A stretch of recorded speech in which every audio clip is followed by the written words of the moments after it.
আপনাদের স্বাগত জানাচ্ছি ঈশান বাংলার ইভিনিং শোতে। আপনারা জানেন যে আজকে রাজ্য মন্ত্রিসভা শপথ গ্রহণ করেছে এবং মুখ্যমন্ত্রী হিমন্ত বিশ্ব শর্মার নেতৃত্বে এটা দ্বিতীয় মন্ত্রিসভা, এবং তারই দ্বিতীয় মন্ত্রিসভা আমরা দেখলাম যে প্রধানমন্ত্রী থেকে শুরু করে সবাই এসেছেন, বিভিন্ন রাজ্যের মুখ্যমন্ত্রী এসেছেন, অর্থাৎ এরকম অভূতপূর্ব সভা আমরা আর কোনোদিন আমরা দেখিনি। আমার সবকিছু ভালো লেগেছে এবং আমি ব্যক্তিগতভাবে মুখ্যমন্ত্রী হিমন্ত বিশ্ব শর্মাকে অভিনন্দন জানাই যে তিনি দ্বিতীয়বার মুখ্যমন্ত্রী পদে শপথ গ্রহণ করেছেন এবং তার নেতৃত্বে আসাম আরও উন্নত থেকে উন্নততর অবস্থায় যাবে এই আশা আমরা রাখছি এবং তার সার্বিক কুশলতা কামনা করছি, তার দীর্ঘায়ু কামনা করছি। একজন বরাকবাসী হিসাবে দর্শকরা আমার কিছু প্রশ্ন রয়েছে আজকের এই মন্ত্রিসভা নিয়ে। 4 জন মন্ত্রী শপথ গ্রহণ করেছেন। এই 4 জন মন্ত্রী শেষ কথা নয়, আগামী 13 বা 14 তারিখ কিংবা 17 তারিখের ভেতরে আরও মন্ত্রীরা শপথ গ্রহণ করবেন। তো আমার 4 জন মন্ত্রী শপথ গ্রহণ করেছেন। 4 জন মন্ত্রীকে যদি ধরি আমরা দেখি যে সারা আসামের সব জায়গায় রিপ্রেজেন্ট করা হয়েছে, কিন্তু বরাক উপত্যকার একজনকেও এই প্রথম 4-এ নেওয়া হলো না। আপনারা বলবেন এ আবার এমন কি কথা, প্রথম 4-এ নেওয়া হয়নি, পরবর্তীতে নেওয়া হবে, আবার তো হচ্ছে। কিন্তু দেখুন দর্শকরা, একটা মর্যাদার প্রশ্ন থেকে যায়। এখানে আপার আসামের দেওয়া হয়েছে, লোয়ার আসামের দেওয়া হয়েছে, মিডিল আসামের দেওয়া হয়েছে। বরাক উপত্যকার দক্ষিণ আসামের কি একজনকে দেওয়া যেত না, যিনি বরাক উপত্যকার ডিমা হাসাও, কার্বি আংলং প্রতিনিধিত্ব করেন, এমন একজনকে দেওয়া যেত না? অবশ্যই যেত, কিন্তু এটা হলো না। এবং এটা এমন কোনো ঘটনা নয়, আবার অনেক বড় ঘটনা। এতে বরাকের মানুষ দুঃখ পেয়েছেন, এটা ঘটনা। আমি জানি এই দুঃখ পেলেও কোনো কিছু আসে যায় না, কিন্তু প্রথম দিনের শপথ গ্রহণে বিভিন্ন এলাকার লোক, বড়োল্যান্ডের লোককে ডাকা হয়েছে। আমি বাঙালির কথাটা বাদই দিলাম, যে বাঙালি হিন্দু এখানে আমরা দেখলাম যে অসমিয়া আছেন, বড়ো আছেন, চা শ্রমিক আছেন, এবং শ্রমিক দল অগপরও প্রতিনিধিত্ব ছিলেন, কিন্তু কোনো বাঙালি ছিলেন না। আচ্ছা, আমি এটাও ধরে নিলাম যে আচ্ছা, বাঙালিকে দেওয়া হয় না, কোনো ব্যাপার নয়, বাঙালিকে না দিলেও কিছু হয় না। এটা আমি অনেকবারই বলি যে বাঙালিদের মেরুদণ্ড বলে কিছু নেই, তাই হয়তো এটা কোনো রাগ করার বিষয় না। কিন্তু বরাক উপত্যকা একটা ভৌগোলিক অঞ্চল, এখান থেকে 9 জন বিজেপি বিধায়ক নির্বাচিত হয়েছেন। প্রথম দিন একজনকে অন্ততপক্ষে মন্ত্রিসভায় অন্তর্ভুক্ত করা উচিত ছিল, যিনি এই এত অতিথির মাঝখানে যিনি শপথ গ্রহণ করবেন। এতে বরাকবাসী হিসাবে আপনারা সবাই গর্বিত হতে পারতেন। এই যে বরাক থেকে 3000 বিজেপি কর্মী ট্রেনে করে গেলেন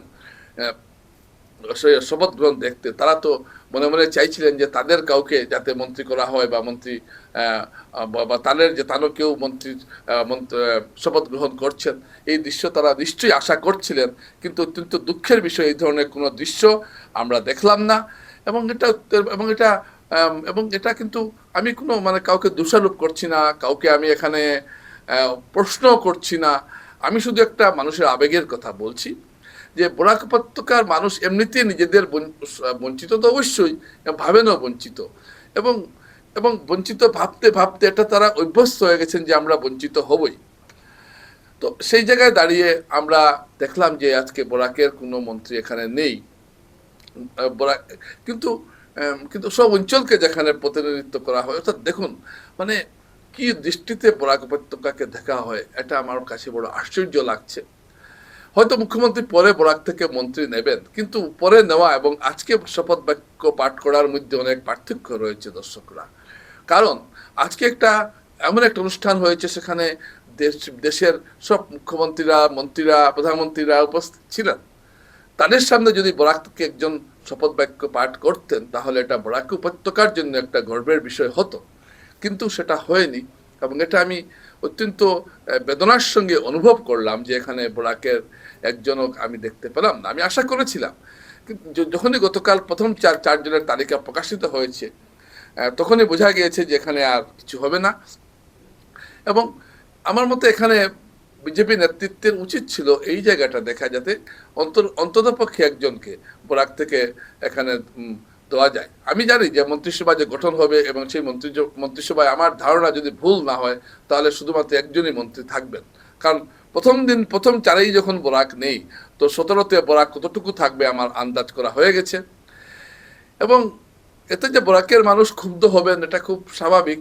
কিন্তু আমি জানি যে ক্ষুব্ধ হওয়ার বিষয় নয় দর্শক বন্ধুরা, এটা ক্ষুব্ধ হওয়ার বিষয় নয়, এটা আবেগের বিষয়, এটা একটা দুঃখের বিষয়। এখানে কাউকে তো দোষারোপ করে লাভ নেই। এখানে বরাকের মানুষ, বরাকের হিন্দু জনসাধারণ 2 হাত উজাড় করে ভোট দিয়েছেন বিজেপিকে। 95% হিন্দু ভোট এখানে বিজেপিতে পেয়েছে, এখানে বিজেপির বাক্সে গেছে, এটা ঘটনা। কিন্তু তারপরও প্রথম দিন একজন মন্ত্রী বরাক পেল না।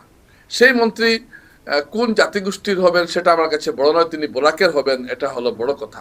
আপনারা তো ভাববেন আমি বলছি বাঙালি মন্ত্রীর কথা, না, আমি বাঙালি মন্ত্রীর কথা বলছি না। এখানে যদি কোনো হিন্দিভাষীকেও দেওয়া হয় জিতেছেন, তাহলে আমি বলবো যে না, বরাকের প্রতিনিধিত্ব হচ্ছে।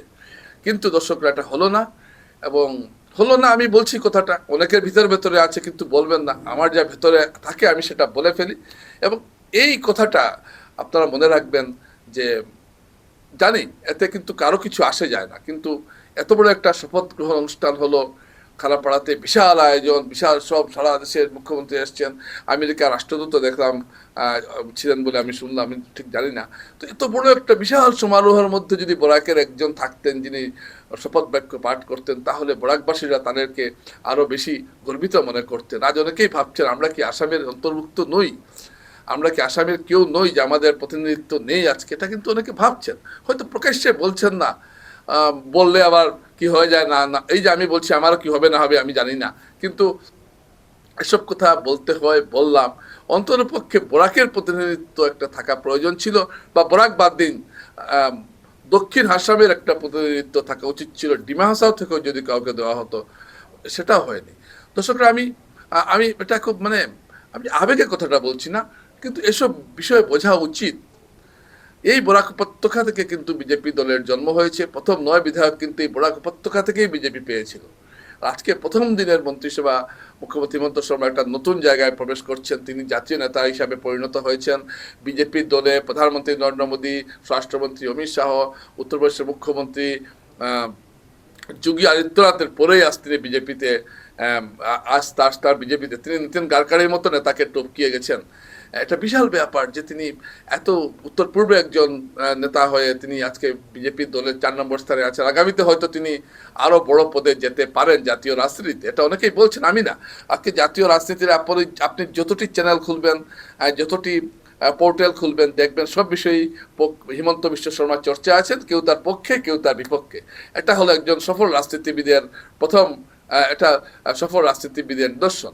কিন্তু অত্যন্ত দুঃখের সঙ্গে বলতে হচ্ছে, এবং আমি মুখ্যমন্ত্রীকে অনুরোধ করবো যে আগামীতে যাতে এই বিষয়টা খেয়াল রাখা হয় এবং বরাকের সঠিক প্রতিনিধিত্ব যাতে দেওয়া হয়, এই এই আর্জিটা অবশ্যই রাখবো। কিন্তু আজকের যে ঘটনা, আজকের যেভাবে বরাকে একজনও থাকলো না, এটা কিন্তু আসামের একটা সুন্দর যে ছবি ছিল, যেটা প্রাক্তন মুখ্যমন্ত্রী সর্বানন্দ সোনোয়াল বলতেন পাহাড় ভৈয়াম বরাক ব্রহ্মপুত্র, সেই ছবির কিন্তু প্রতিফলন ঘটলো না। নমস্কার।